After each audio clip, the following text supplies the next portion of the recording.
Friends, smart education academy के daily current affair में आप सभी का स्वागत है। देखिए, आज हम लोग दो एडिटोरियल डिस्कस करेंगे और ये एडिटोरियल काफी महत्वपूर्ण है। तो इनसे आपको कुछ ऐसे पॉइंट्स मिल सकते हैं जो आपको मेंस की परीक्षा में बहुत ज्यादा हेल्पफुल रहेंगे। तो इनमें जो इम्पोर्टेंट पॉइंट है या तो आप उन्हें नोट कर सकते हैं, या अगर आप इसका पीडीएफ चाहते हैं तो मेरा जो टेलीग्राम ग्रुप है उसका लिंक डिस्क्रिप्शन बॉक्स में मैं दे दूंगा। उस ग्रुप को आप ज्वाइन कर लीजिए, वहां पे मैं सभी पीडीएफ प्रोवाइड करता हूँ। तो देखिए, जो पहला हमारा एडिटोरियल है, ये शशि थरूर जी के द्वारा लिखा गया है। आप जानते हैं कि शशि थरूर जी एक जाने माने व्यक्ति हैं, केवल भारत के स्तर पे नहीं, विश्व के स्तर पे इन्हें लोग जानते हैं, बहुत ज्यादा मान्यता प्राप्त है। और हमारे यहाँ के एमपी भी हैं, यानी कि एक सांसद भी हैं। तो इन्होंने बताया है कि कोरोना के कारण संयुक्त राष्ट्र संघ जो है हमारा, यानी जो यूनाइटेड नेशन है, वो किस तरह से अपना महत्व खो रहा है। तो इस आर्टिकल में इस चीज को समझाया गया है कि अब विश्व पहले के जैसा नहीं रह गया है, जहां पे सभी देश मिलकर काम कर रहे थे यूनाइटेड नेशन की मदद से। बल्कि अब इस समय कोरोना के समय में क्या हुआ है कि देखा जा रहा है कि अधिकतर देश अपने अपने हित के बारे में सोच रहे हैं। देखिए, अभी संयुक्त राष्ट्र संघ की वर्षगांठ मनाई गई थी, 75वीं वर्षगांठ, 24 अक्टूबर को। लेकिन देखिए, इसी समय पे एक चिंता की बात विश्व में यह दिखाई दे रही है कि जो बहुपक्षवाद है उससे विश्व के देश पीछे हट रहे हैं। कोविड 19 ने वैश्वीकरण के नए युग की शुरुआत कर दिया। देखिए, वैश्वीकरण क्या था? वैश्वीकरण क्या है? इसका मतलब है कि ये जो देखिए, जो विश्व के अलग अलग देश हैं, ये एक दूसरे के साथ व्यापार करते हैं, खुला व्यापार करते हैं। कोई भी देश किसी भी देश से कुछ खरीद बेच सकता है। इसके साथ ही लोगों की आवाजाही भी फ्री होती है, यानी कि लोग काम धंधा करने के लिए किसी देश में वीजा वगैरह की जो व्यवस्थाएं हैं उसको लेकर और काम के लिए, रोजगार के लिए दूसरे देशों में जा सकते हैं। ये हो गया वैश्वीकरण। विवैश्वीकरण क्या है कि आपने देखा है, जैसे अमेरिका हो गया, तो अब अमेरिका जो है मैक्सिको के लोगों वगैरह को अपने यहाँ आने नहीं देना चाहता है। यानी कि अब अमेरिका क्या कर रहा है कि विश्व के जो अलग अलग देश हैं उनके प्रवासियों को स्वीकार नहीं कर रहा है। इसी तरह से अमेरिका फर्स्ट की नीति चल रही है, जिसके अंतर्गत अमेरिका के जो उद्योग धंधे हैं उन्हीं के ऊपर ज्यादा ध्यान दिया जा रहा है। तो अलग अलग देशों में ये स्थितियां देखी जा रही हैं, यूरोप में भी आप देख रहे हैं। तो क्या हो रहा है कि विवैश्वीकरण का एक युग चल रहा है, जिसमें कि जो पहले वैश्वीकरण की ये व्यवस्था स्थापित हुई थी, जिसके अंतर्गत खूब व्यापार हो रहा था विश्व के देशों में एक दूसरे के साथ, खूब ज्यादा प्रवास यानी माइग्रेशन हो रहा था, वो चीजें अब खत्म हो रही हैं और उसकी जगह पे विवैश्वीकरण हो रहा है। एकांतवाद और संरक्षणवाद देखा जा रहा है, यानी कि विश्व की जो अलग अलग देश हैं, तो हर देश की सरकारें अपने यहाँ के जो निजी उद्योग धंधे हैं उनको आगे बढ़ाने पर ज्यादा ध्यान दे रही हैं। और कई सरकारें प्रधान रूप से राष्ट्रवाद और आत्मनिर्भरता पर जोर दे रही है, यानी फिर से विश्व में एक बार राष्ट्रवाद बढ़ता हुआ देखा जा रहा है और हर देश अपने ऊपर खुद निर्भर होना चाहता है, दूसरे देशों पर निर्भरता कम करना चाहता है। और संधियों तथा व्यापार समझौतों पर सवाल उठाए जा रहे हैं। यानी कि देखिए, अभी तक क्या रहा है विश्व में, जितने भी देश हैं उनके बीच में अलग अलग संधियां रही हैं, व्यापार के समझौते रहे हैं, जैसे आपने फ्री ट्रेड एग्रीमेंट सुने होंगे। लेकिन अब बहुत सारे देश हैं जो इससे पीछे हटना चाहते हैं, इस तरह के जो व्यापार समझौते हैं उससे भी बहुत से देश पीछे हट रहे हैं। इसलिए यूएन का अपना महत्व बनाए रखने के लिए चिंतित होना स्वाभाविक है। तो ऐसे में देखिए, यूएन क्या है? यूनाइटेड नेशन का काम है विश्व के सभी देशों को एक मंच पे लाना और विश्व की जितनी भी समस्याएं हैं उनको मिलकर एक साथ सभी देश सॉल्व कर सके, साथ सभी देश मिलकर हल कर सके, इस चीज को सुनिश्चित करना यही यूएन का काम है। लेकिन अब जब हर देश अपने बारे में सोच रहा है, आत्मनिर्भरता के बारे में सोच रहा है, खुद को केवल आगे बढ़ाने के बारे में सोच रहा है, तो जाहिर सी बात है यूनाइटेड नेशन की भूमिका कम हो जाती है।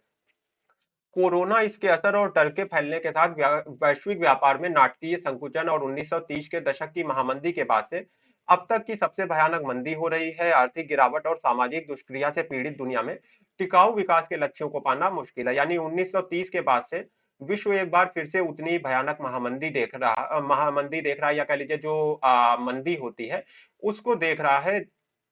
और इसकी वजह से क्या है कि अब विश्व में लग रहा है कि जो हम लोगों ने एक संधारणीय विकास के लक्ष्य बनाए थे उनको भी पा पाएंगे हम लोग, इसमें थोड़ी सी मुश्किल दिखाई दे रही है। तो यूएन अस्तित्व के संकट से जूझ रहा है, जिसमें उसके पूर्व समर्थक बहुपक्षवाद के उन आधारों को चुनौती दे रहे हैं जिन पर संगठन की स्थापना हुई थी। देखिए, यूएन की स्थापना किस पर हुई कि विश्व के देशों के मध्य जो भी समस्याएं होंगी उनका मिलजुल कर आपसी समझ के साथ समाधान किया जा रहा होगा। लेकिन अब ये आधार ही हिल रहा है, यानी कि ये जो देशों को मिलजुल कर काम करना है, ये आधार हिल रहा है। जैसे कि अमेरिकी राष्ट्रपति डोनाल्ड ट्रंप बहुपक्षवाद से पीछे हट रहे हैं। ट्रंप ने हाल में ही घोषणा कर दी कि उनकी अमेरिका को विश्व स्वास्थ्य संगठन से बाहर निकालने की मंशा है। अब देखिए डब्ल्यूएचओ क्या करता है, दुनिया में जितनी भी स्वास्थ्य से संबंधित महामारियां वगैरह फैलती हैं उससे लड़ने में विश्व के देशों को एक साथ लाता है, लेकिन अमेरिका अगर इससे बाहर आ जाता है तो इसका मतलब है कि ये विश्व के जो देश एक साथ मिलकर ऐसी समस्याओं से लड़ते थे उसमें धीरे धीरे कमी आ रही है। ये शायद उस बहुपक्षीय तंत्र के बिखरने की शुरुआत हो सकती है जिसे बड़े जतन से दूसरे विश्व युद्ध के बाद बनाया गया था। लेकिन यूरोप भी महामारी संबंधी तनाव से जूझ रहा है। इस महाद्वीप को कभी धार्मिक अखंडता के आदर्श के रूप में देखा जाता था, लेकिन यूरोपीय एकजुटता महामारी आते ही खत्म हो गई। यानी कि कोरोना के टाइम में क्या हुआ है कि जो यूरोप का देखिए पूरा का पूरा महाद्वीप है उसे एक धार्मिक रूप से अखंड महाद्वीप देखा जाता है, बहुत ज्यादा एकजुट महाद्वीप देखा जाता है। आपने ईयू का नाम सुना है, यूरोपियन यूनियन जो है या यूरोपीय संघ जो है उसका नाम सुना है, यानी कि यूरोपीय देश आपस में मिलकर बहुत अच्छे से कह लीजिए कि यूरोप की व्यवस्था चला रहे थे। लेकिन ये जो एकजुटता है इसे भी कोरोना की महामारी ने बहुत बड़ा झटका दिया है। जैसे कि पहले शेंजन इलाका जो था वहां पर सीमा मुक्त यात्रा की गारंटी थी, लेकिन अब ये गारंटी नहीं रह गई है। इसी तरह से इस यूरोपीय संघ के सदस्यों ने वायरस का संकेत मिलते ही बैरियर लगाने शुरू कर दिए। क्या हुआ कि अलग अलग देशों ने बैरियर लगा दिया कि हमारे देश में कहीं भी और देश का नागरिक नहीं आ सकता है। और जाहिर सी बात है इसका कारण था कि कहीं कोरोना उनके देश में और ज्यादा व्यापक रूप से ना फैल जाए। चीन के बाद कोविड 19 का सबसे बड़ा केंद्र इटली बना था। तब उसे ईयू पड़ोसियों ने स्वास्थ्य उपकरण देने से इनकार कर दिया। ईयू के बहुपक्षवाद को फिर से विश्वसनीयता हासिल करने में वक्त लगेगा। हम लोग जानते हैं सबसे ज्यादा देखिए एक टाइम पे इटली से केस आ रहे थे, इटली में बहुत ज्यादा मृत्यु हो रही थी लोगों की। तो यानी कि एक समय पे इटली जो है कोविड 19 से बहुत बुरी तरीके से प्रभावित था। लेकिन जो इटली के पड़ोसी देश थे, यूरोपियन यूनियन के जो अन्य देश थे, उन्होंने इटली की उतनी मदद नहीं की जितनी की जाना चाहिए थी, स्वास्थ्य वगैरह के उपकरण नहीं दिए। तो जाहिर सी बात है, देखिए आप जिस गली में रहते हैं, जिस जगह पे रहते हैं, जिस लोकेलिटी में, वहां पे मान लीजिए क्या होता है कि आस पास के जो पड़ोसी हैं आपकी मदद नहीं करते हैं जब आपको जरूरत है। तो जाहिर सी बात है आपके अंदर का जो विश्वास है वो खत्म होने लगेगा इन पड़ोसियों के ऊपर। तो वही बात इटली के साथ भी हो रही है, और अब ये दोबारा बहुपक्षवाद फिर से खड़ा हो पाए, इसमें कि ये अपनी विश्वसनीयता हासिल कर पाए, इसमें कुछ टाइम लगेगा। देखिए अमेरिका चीन तनाव के कारण भी बहुपक्षीय दुनिया को खतरा बढ़ा है। जबकि उदारवादी चेतावनी दे चुके हैं कि पश्चिम द्वारा यूएन के परित्याग का चीन लाभ उठाएगा और बहुपक्षीय तंत्र का नेतृत्व हासिल कर लेगा। देखिए क्या है, जब से अमेरिका और चीन के बीच में तनाव बढ़ा है तब से भी बहुपक्षीय दुनिया को खतरा हो रहा है कि क्या ऐसा संभव होगा कि सारे देश मिलकर एक साथ विश्व की समस्याओं से लड़ पाएं, या फिर विश्व दो ध्रुवों में बंट जाएगा जिसमें एक तरफ अमेरिका होगा और दूसरी तरफ चाइना। इसके साथ ही उदारवादी जो लोग हैं वो ये भी चेतावनी दे रहे हैं कि अगर पश्चिम के जो देश हैं, अमेरिका हो गया या फिर यूरोप के जो देश हो गए, अगर इन्होंने यूएन को छोड़ दिया, इन्होंने अगर यूनाइटेड नेशन को छोड़ दिया, तो चीन इसका लाभ उठाएगा और चीन कोशिश करेगा कि विश्व में एक ऐसा बहुपक्षीय तंत्र बनाया जाए जिसकी जिसका नेतृत्व चीन हासिल कर ले, जैसे कि एक लंबे समय तक अमेरिका के हाथ में रहा। लेकिन देखिए चीन का जो बहुपक्षवाद है वो आडंबरपूर्ण है। उसकी कार्यप्रणाली यही है कि यूएन जैसी किसी संस्था की बहुपक्षीय देख रेख के बिना द्विपक्षीय व्यवस्थाओं को असंतुलित किया जाए, जिससे सहयोगी देश उस पर निर्भर और उसके देनदार हो जाए। यानी कि चीन क्या करता है, अलग अलग देशों को अपने ऊपर निर्भर कर लेता है, जैसे श्रीलंका को, पाकिस्तान को, अफ्रीका के कई सारे देशों को। इसकी कोशिश ये रहती है कि हम द्विपक्षीय व्यापार करें देशों से और उन्हें फिर अपने ऊपर निर्भर बना लें, और उसके बाद मन चाहे तरीके से उनका प्रयोग करें। जब डब्ल्यूएचओ ने देखिए महामारी की शुरुआत में वुहान की निगरानी की अपनी भूमिका निभानी चाहिए थी, तो चीन ने उसको रोक दिया। वैश्विक स्वास्थ्य आपदा से मिलकर लड़ने की बहुपक्षीय तंत्र की क्षमता दिखाना तो दूर, कोविड 19 ने अंतरराष्ट्रीय संस्थानों की घटती वैधता को ही सामने ला दिया। देखिए कायदे से तो क्या होना चाहिए था कि जो ये विश्व में इतनी बड़ी आपदा आई थी, उस आपदा से लड़ने के लिए यूएन के सभी देशों को एक साथ आ जाना चाहिए था। लेकिन उल्टा हुआ क्या कि जो कोविड 19 है उसने ये दिखा दिया कि जो हमारे अंतरराष्ट्रीय संस्थान है, जैसे यूनाइटेड नेशन का डब्ल्यूएचओ हो गया, इनकी वैधता अब बहुत कम रह गई है। यानी कि इन पर विश्वास करने वाले, इनको मानने वाले लोग बहुत कम रह गए हैं। इसके साथ ही देखिए महामारी पर जो डब्ल्यूएचओ की प्रतिक्रिया रही है वो दिखाती है कि वैश्विक संस्थानों का महाशक्तियों द्वारा राजनीतिकरण किया जा रहा है। यानी कि अलग अलग देश जो, जैसे डब्ल्यूएचओ जैसे जो संगठन है, उनका अपने फायदे के लिए इस्तेमाल कर रहे हैं, इनका राजनीतिकरण हो रहा है और इसमें कोई स्वतंत्र नेतृत्व और उद्देश्य नहीं दिखता है। शायद सबसे गंभीर वैश्विक असफलता जलवायु परिवर्तन को गंभीरता से ना लेने से जुड़ी है।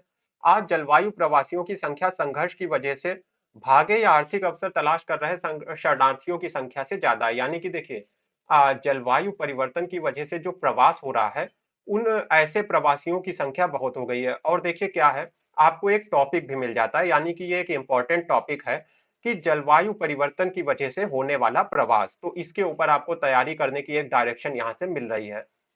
तो क्या बताया जा रहा है कि जलवायु परिवर्तन की वजह से जो लोग माइग्रेट कर रहे हैं, उनकी संख्या बहुत ज्यादा हो गई है और उन लोगों से कहीं ज्यादा हो गई है जो आर्थिक अवसर के लिए दूसरी जगह पे माइग्रेट करते थे या फिर जो लोग शरणार्थी होते थे।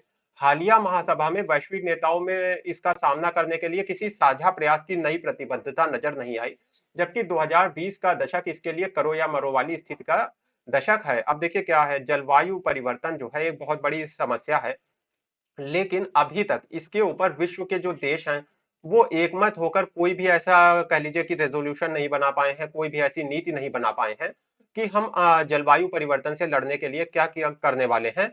जबकि जो 2020 का दशक है, ये इसके लिए कह लीजिए अंतिम दशक है, इसके बाद शायद हमारे पास कुछ करने के लिए ज्यादा समय ना रह जाए। यूएन अभी भी दुनिया में महत्वपूर्ण काम कर रहा है, जैसे कि देखिए यहाँ पे आपको एक और पॉइंट मिल जाता है कि यूनाइटेड नेशन विश्व में इस समय कर क्या रहा है। तो करीब 95,000 सैनिक, पुलिस और नागरिक कर्मचारी, 40 से ज्यादा यूएन पीस कीपिंग ऑपरेशन और राजनीतिक अभियान चल रहे हैं। यानी कि बहुत सारी जगहों पे यूनाइटेड नेशन अलग अलग काम कर रहा है। लेकिन यूनाइटेड नेशन के 8 अरब डॉलर के पीस कीपिंग बजट में करीब 1.7 अरब डॉलर का भुगतान पिछले वर्ष में नहीं हुआ, यानी कि बजट में ये लो होता जा रहा है, लगातार इसका बजट कम होता जा रहा है।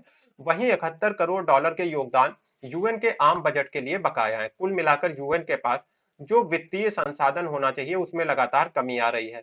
विकासशील देश यूएन के प्रमुख कार्य क्षेत्र रहे हैं।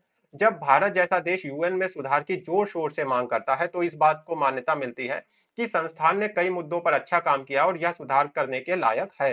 यानी कि जब यूनाइटेड नेशन में भारत ये कहता है कि इसमें सुधार किया जाए, तो निश्चित रूप से इससे एक बात तो रेखांकित होती है कि यूनाइटेड नेशन के जो काम है उसको भारत मान्यता देता है और भारत चाहता है कि जो यूनाइटेड नेशन जैसे ये महत्वपूर्ण संस्थान है ये बने रहे। कोविड 19 ने यूएन को झटक दिया है। अगर तंत्र प्रभावशाली ढंग से कार्य करता तो कोरोना के उभरते ही इसकी चेतावनी मिल जाती और इसे रोकने के तरीकों को पहचानकर उनका प्रचार होता और और सभी देशों को इन्हें अपनाने के लिए प्रोत्साहित किया जाता।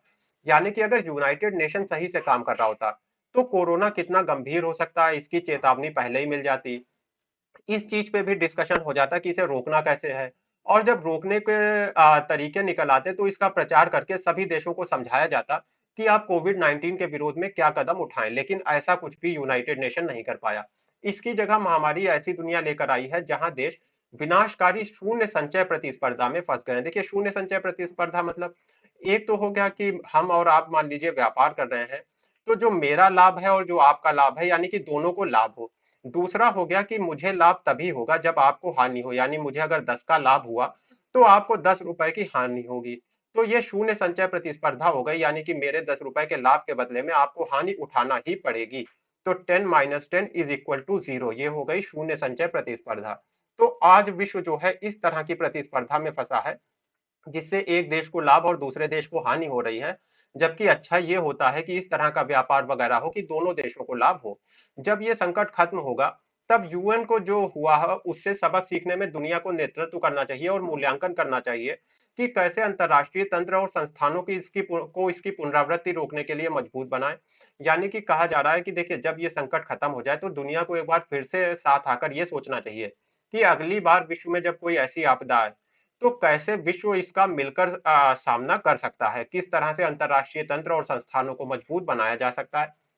वरना यूएन की 75वीं वर्षगांठ को ऐसे समय के लिए याद रखा जाएगा जब घातक वायरस ने हमारी साझा मानवता के विचार को ही नष्ट कर दिया था। तो अगर हम ऐसा नहीं कर पाए तो इसको एक बुरी याद के रूप में याद किया जाएगा, जब एक वायरस ने जो साझा मानवता का विचार था उसको नष्ट कर दिया। देखिए जो दूसरा आर्टिकल है इसको मैं बहुत ही शॉर्ट में आपको बता देता हूं और इसको आप अपने आप पढ़ सकते हैं। तो यहाँ पे देखिए ये बताया गया है कि जब भी विश्व में कोई ऐसा संकट काल आता है जबकि रोजगार गिरने लगते हैं, जब भी कोई आर्थिक संकट आता है, तो इसमें क्या होता है पुरुषों की नौकरियों पर ज्यादा जोर दिया जाता है, जबकि जो महिलाओं की नौकरियां हैं वो चली जाती हैं। और महिलाओं को ज्यादा नौकरियां किस समय मिलती हैं? जिस समय कोई युद्ध वगैरह हो रहा होता है, जैसे प्रथम विश्व युद्ध, द्वितीय विश्व युद्ध, जब ऐसी चीजें हुई जबकि पुरुष सेना में चले गए थे, तो महिलाओं को श्रम बल में ज्यादा योगदान देने का मौका मिला। तो यानी कि आम तौर पे जो महिलाएं हैं उनको श्रम बल में काम करने का मौका नहीं दिया जाता है, जिससे हमारे विश्व में लगातार जो महिलाएं हैं वो बेरोजगार रही हैं। और इससे जो देखिए, अगर एक महिला बेरोजगार होती है तो उससे क्या होता है, उनका आर्थिक सशक्तिकरण नहीं हो पाता है, जो डिसीजंस होते हैं उनमें उनको महत्व नहीं मिल पाता है, और इससे फिर बहुत सारी अलग अलग समस्याएं आती हैं। तो इसमें कुछ आंकड़े दिए गए हैं, इस आर्टिकल में कुछ बातें बताई गई हैं। आर्टिकल कोई कठिन नहीं है, और जो इसकी मुख्य बातें हैं वो मैंने आपको बता दी हैं। इसको आप पीडीएफ टेलीग्राम ग्रुप पर ले सकते हैं, या यहाँ पर ही आप इस पूरे आर्टिकल को स्क्रीन पॉज करके पढ़ सकते हैं।